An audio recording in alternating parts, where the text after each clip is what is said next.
My town, Westminster, is about the size of Warrenton. Not unusual for somebody to drive a pickup truck for 10, 12 years. So you're liable to have somebody roll in there with a 10 or 12-year-old pickup truck, and if they start looking at the front suspension, let's see if we see it better. I guess this is it. Let me turn it farther. Nah, I think that's about it. This thing right here, Steve, that's the upper control arm. Down below is the lower control arm. They're actually shaped like A's, all right? They're hinged right there, and that's what allows the wheel and tire to move up and down. I'm gonna be honest with you, it's not very big. In the old days, it was real big. It was real big, especially on the Fords and stuff, because they were made out of sheet metal. Sheet metal. Right. Well, if you make it out of sheet metal, and the sheet metal's not very thick and strong, you'd better, by golly. Ain't that a beautiful truck? That is a I gorgeous sold truck. that to that guy about a month ago, and he had it leveled and put off-road tires on it, and put the tonneau cover, tinted the windows. He looks good. Washes it 3 times a week. Good for him.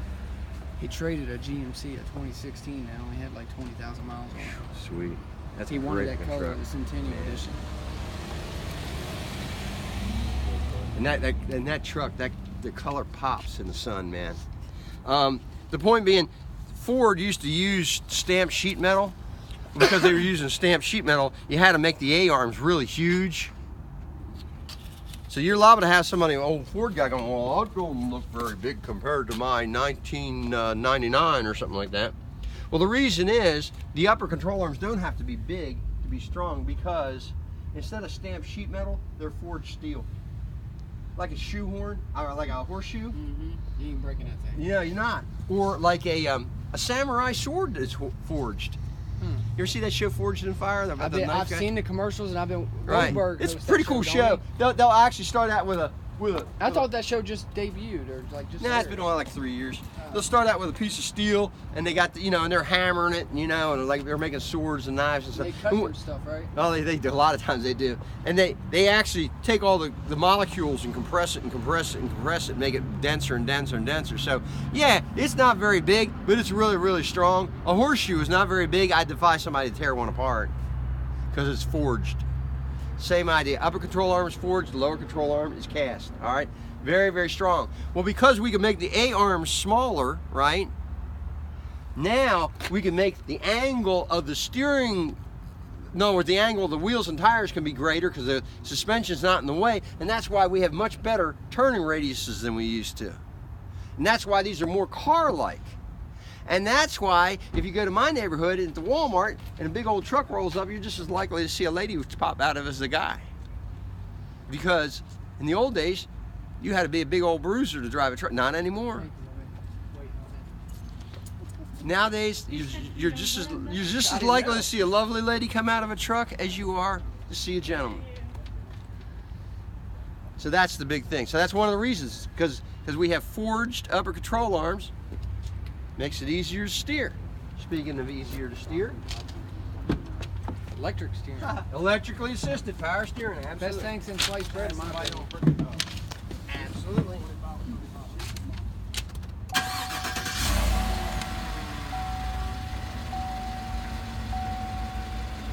I kind of feel like we were late to that game with electric steering, weren't we?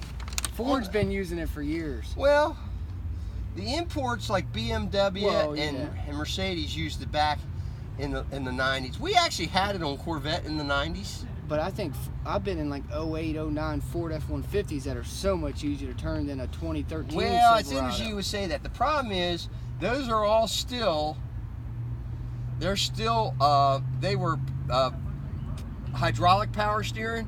The problem with Fords is, they're really easy to steer at the Walmart parking lot. The problem is, you get out on Route 66 and they're way over boosted. You're doing this and the truck is, because it's too easy at high speed. The beauty of the electrically, and by the way, it is electrically assisted power steering. It is not steer by wire. If I move this steering wheel, You only run and go. notice, look guys, there's no electricity going, but you can see the wheel and tires are moving, right? Yeah. There's a physical connection there. So as I say, it is not steer by wire, it's just electrically assistance. electric motors have been around for about 140 years now, so they're pretty much figured out. It's new to a lot of our customers. It's not new to General Motors. We've been doing this since 2014 on these trucks. We've been doing it in cars and sports cars since 1990. In 1990, I raced in the Baja 1000, right? That off-road 1,000-mile race in Mexico. The really well-funded teams, the ones that had all kinds of money and could have the latest cool stuff, they already had switched over to electric-assisted power steering because it was more reliable than the old hydraulic. The old hydraulic would leak, and you do it too much, and they get bubbles in the fluid and all that stuff. From going up and down. Yeah, you got it. So that's the beauty. Electrically assisted power steering has 3 benefits. A, it doesn't suck power off the motor. If I'm driving straight with an old-fashioned pump, that pump is still turning even if I'm not even turning the wheel. So it's sucking power off the motor. You pick up about 1 mile per gallon by switching over to electric. B, electric is actually more reliable. Now, this isn't International Falls, Minnesota or Alaska, but in really, really cold weather, it gets funky. In really, really hot weather, sometimes it gets bubbles in the fluid, and the steering wheel kind of does this little shaky thing. But the third thing is, it's really easy to perfectly match the right speed to the right amount of power steering boost. It's all done electrically, right? And so, at Walmart, really easy to get around in the parking lot, but out on 66, it backs that power assist off so you don't oversteer the vehicle, especially if somebody, you don't want to jerk the wheel a little bit and have the truck do this. So, electrically assisted power steering, it may be new to our customers if they've been driving the same old truck for 10 or 12 years. It's not new to us, General Motors, and it's not new to these trucks. Make sense? Yep. But that's why, again, used to be big old steering wheel, big old husky guy to move it. Well, guess what?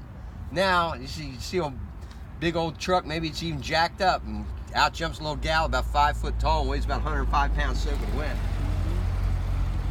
Bet was back.